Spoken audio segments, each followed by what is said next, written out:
be showing you how to make a really quick and easy yogurt mousse. So for this recipe, you can use any of the Happy Way protein powders, but today I'm going to be using berry protein because I find it's really yummy in this particular recipe.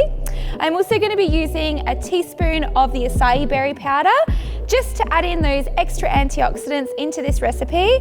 I'll be using a tablespoon of almond butter, however you can use any nut butter that you like. I'll be using around a half a cup to a cup of Greek yogurt, so natural yogurt. And then I've just got half a teaspoon of stevia. Now this is optional, this is just if you like it really sweet.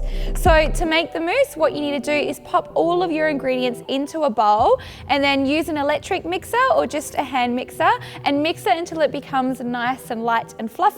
And then serve it into your little serving bowls, and you can top it with anything like granola, nuts and seeds, and different fruits. So it's a great little snack to have.